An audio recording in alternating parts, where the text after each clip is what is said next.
Alright, magandang gabi na ho sa lahat natin ng mga viewers, Luzon, Visayas at Mindanao all over the world. Welcome naman sa ating panibagong video, panibagong reaction, mga ka-action, mga kakampeng.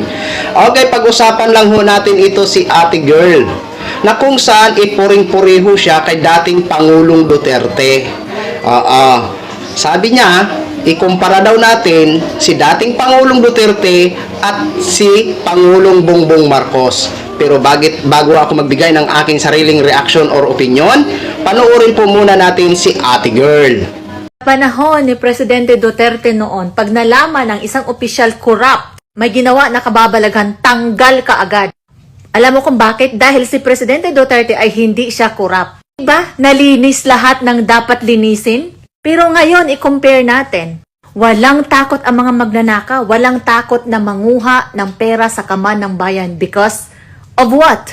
Kasi nakita nila na si BBM ngayon is ganun din. Walang takot. Walang hustisya. Gusto nilang kunin yung pera, pareho sila. Nakawin na nila kung anong gusto nila. Diba? Hindi nakukorek ng isang pangulo ang mga tao niya, ang mga galamay niya because ganun din siya. I-compare nyo ang dalawang pangulo, si President Duterte at saka si BBM ngayon. Anong diferensya? So yun na ho, narinig na ho natin si Ate Girl. Idi wow. Ayon kay Ate Girl, sa panahon daw ni dating Pangulong Duterte, kapag may kababalaghan daw, tinatanggal agad.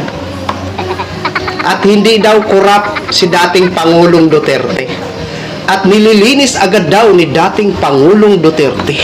Talaga ba, Ate Girl? Ate Girl, masyado mo naman inuuto mo naman ang mga viewers mo, Di ba? Una-una, sa panahon ba ni dating Pangulong Duterte, tanong natin, may napanagot ba? May natanggal ba? Tulad ng sinasabi ni Ate Girl na tinatanggal daw. Sino ang natanggal? Sino ang napanagot? Sa isang video na kung saan nabigyan natin ng komentaryo dito sa ating programa, na inamin din ni dating Pangulong Duterte na may corruption nga sa Pilipinas. Kaya yan nga ang malaki nating katanungan kung inaksyonan ba ni dating Pangulong Duterte. Diba? Sabi niya nga sa nasabing video, maghanap ng isang Marcos. Diba? At sa sinasabi mong nililinis agad ni dating Pangulong Duterte. Alam mo, Ate Girl, hindi mo ba alam na itong mga inaayos ng Pangulo ngayon na si Mr. President Bongbong Marcos, tulad ng problema sa West Philippine Sea, tulad ng napasara ang Pugo, kaninong ano ba yan dati? Kay dating Pangulong Duterte. Diba? At ang iba pa dyan. Diba? Sa dating administrasyon pa yan, pero inaayos ngayon ni Pangulong Bongbong Marcos. Di ba? At sa sinasabi mong hindi corrupt si dating Pangulong Duterte, eto ate, panoorin mo itong short clips na ito. Hindi ako nagmamakalinis. Marami rin akong nanakaw pero naubos na. Ayan. Paano nasabi ni Ate Girl na hindi corrupt si dating Pangulong Duterte? Diyan mismo umamin ho siya, kaso lang naubos na. Naubos na. Diba?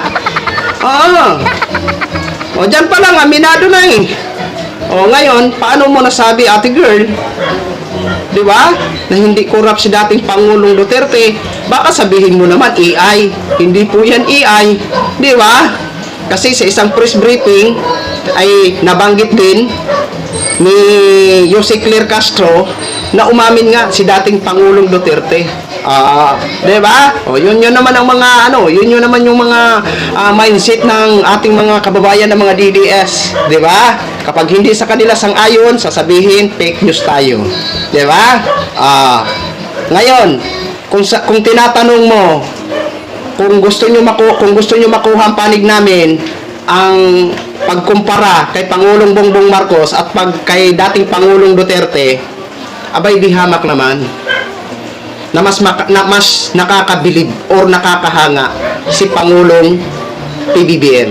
Alam niyo kung bakit? 'Di ba? Siya lang ang may lakas ng loob na buong tapang na pinaimbestigahan itong mga korupsyon na kahit alam niya naman na malalaking tao ang masasagasaan niya, pero walang pakialam siya. May pakialam siya sa taong bayan. Di ba? Sa taong bayan ang kanyang pakialam. Wala siyang pakialam kung sino man ang masasagasaan o sino man ang mga sangkot. Di ba? Ayon nga kay Yussi Claire, walang sisinuhin si Mr. President Bongbong Marcos. Kay dating Pangulong Duterte, inaksyonan niya ba itong korupsyon na mismo siya, sinabi niya na may korupsyon sa Pilipinas? Di ba? Kaya, mas maganda ngayon. At least, inaksyonan ni Mr. President Bongbong Marcos itong korupsyon na ito. At tayo naman ay nagdadasal na sana mapanagot ni Pangulong Bongbong Marcos itong mga di umanong sangkot. Di ba? Yun lang, ate girl. Huwag kasi masyadong puring-puri. Di ba? Kung nasusuplak ka lang, ayan, napahiya ka tuloy. Di ba? Yun lang ho, mga ka-action, mga kakamping no. Share ko lang ho sa inyo yan.